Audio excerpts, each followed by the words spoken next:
La capture d'audience, d'autre part, se fait de manière complètement naturelle et légale sur Facebook.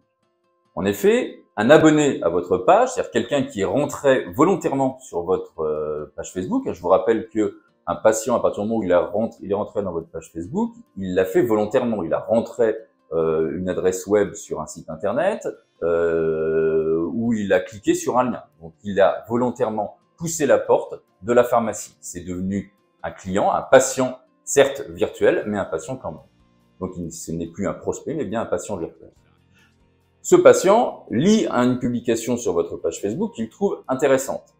Il va alors pouvoir éventuellement liker, commenter, partager cette publication. Et le fait qu'il ait interagi avec cette publication va être visible par l'ensemble de ses amis sur Facebook.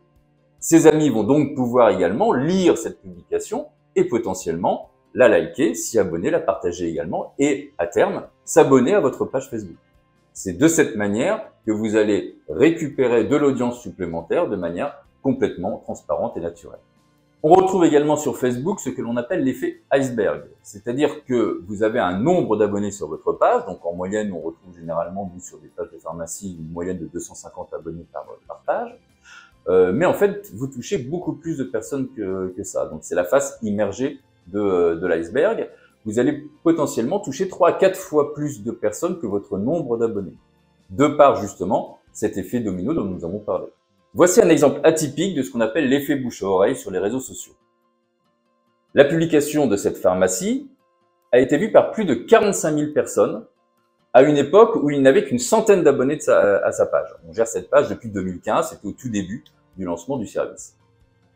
Cette publication, qui était sur la mort subite du nourrisson, est une publication qui évidemment a très bien marché du fait du sujet qui évidemment intéresse beaucoup les patients.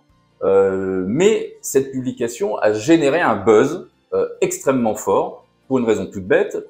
Il s'avère que la femme de ce pharmacien était puéricultrice, elle était en plus enceinte, donc deux bonnes raisons pour être intéressée évidemment par le sujet.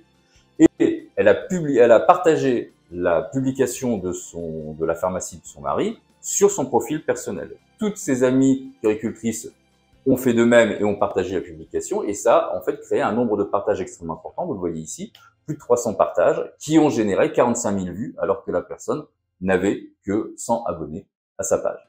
C'est un petit peu atypique, mais ça vous permet de voir jusqu'où Facebook peut vous permettre d'aller en termes de communication.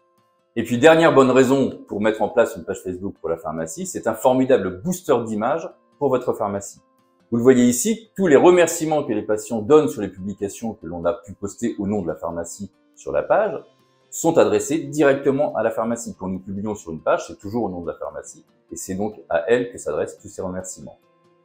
C'est un point extrêmement important et c'est même peut-être le point essentiel justement de Facebook, c'est de vous permettre d'avoir une relation, j'allais dire intime avec vos patients, où vous leur rendez service au jour le jour, au fur et à mesure des publications que vous transmettez sur votre page.